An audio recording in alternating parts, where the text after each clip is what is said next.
Arcos is one of Spain's white hill towns. Hill towns are usually associated with Italy, but Spain has some too. The main street actually used to be a castle moat.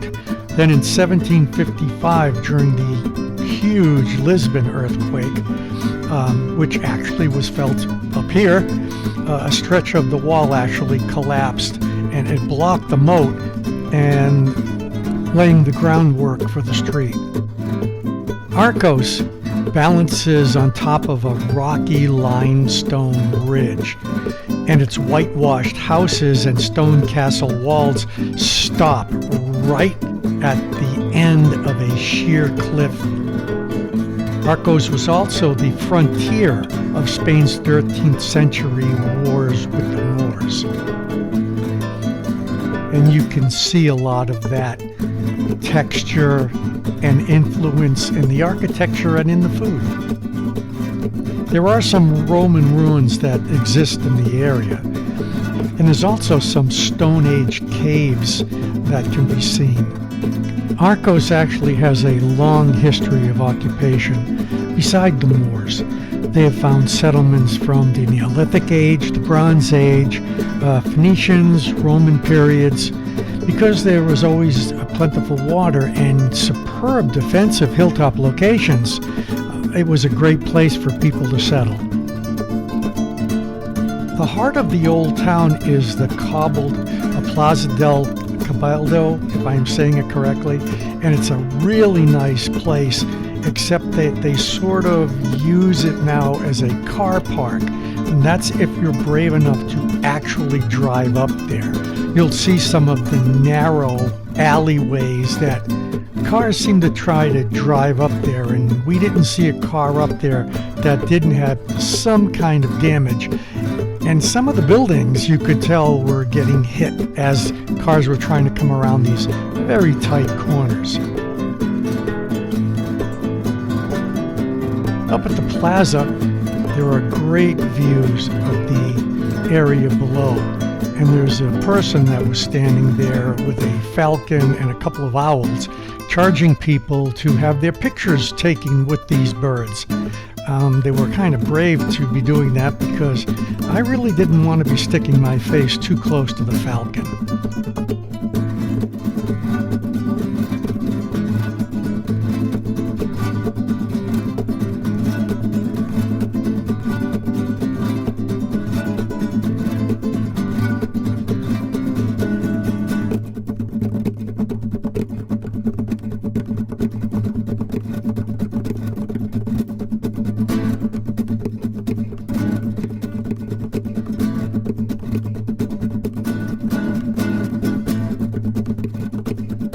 When you walk around the town, everything seems sort of small and close and tight, but there are a ton of restaurants there. A lot of them have outside seating.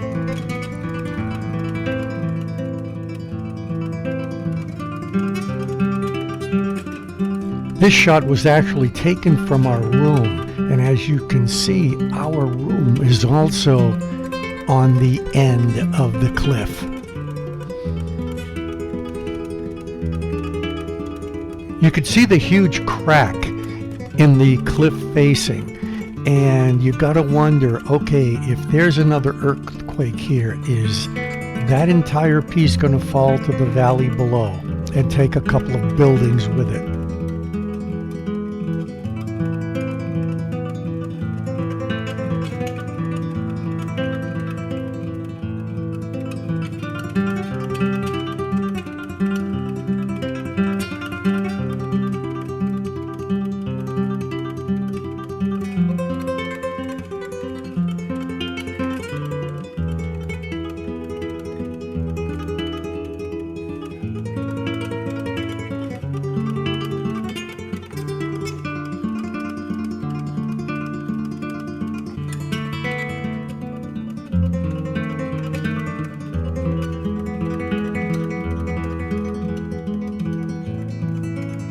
This 15th to 17th century church is actually built on the site of a 14th century fortress. You You can see the different styles in there: Gothic, Renaissance, Baroque.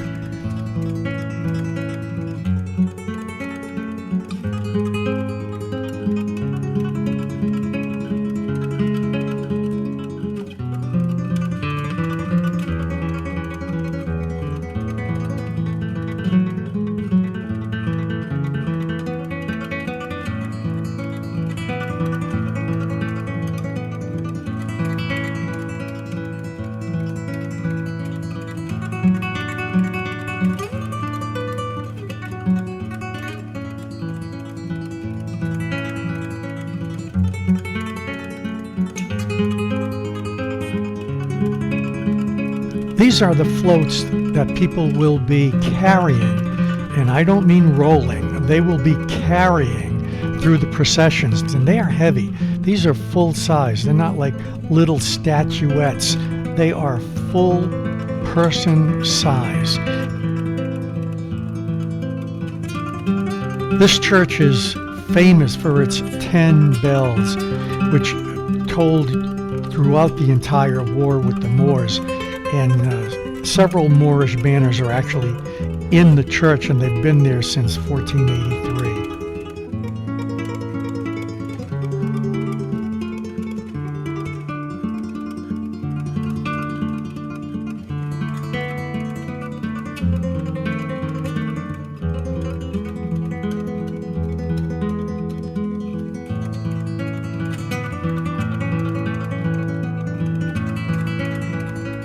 The streets are actually a mixture of cobblestones and some form of little brick work. But it's extremely picturesque, but it's also strange to drive on it. I can imagine at the angle of some of these streets how slippery it must be when it rains there.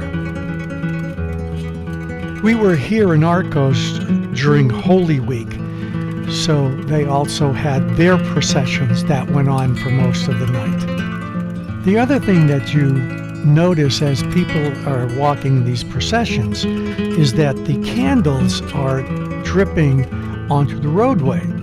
And when you first get, not just here, but to any of the towns in Spain during the Holy Week, the sound that the tires make while they're turning on this wax makes it sound like the car is coming either to a screeching halt or taking off extremely fast. And at first it surprises you, but then after a while you just get used to it.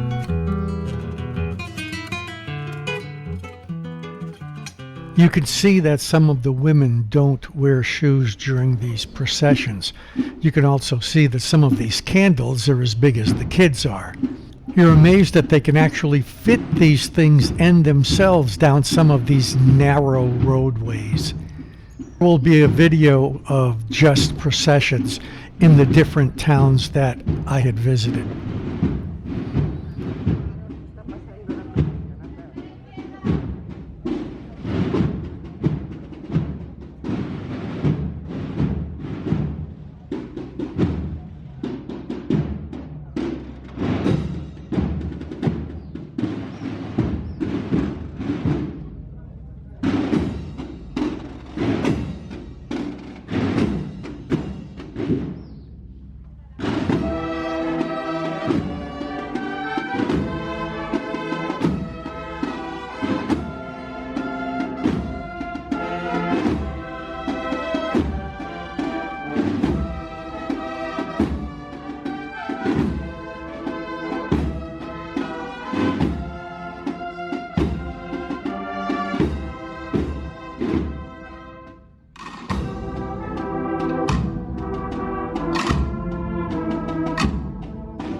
This is the wax that drips from the candles onto the roadways that I was talking about before.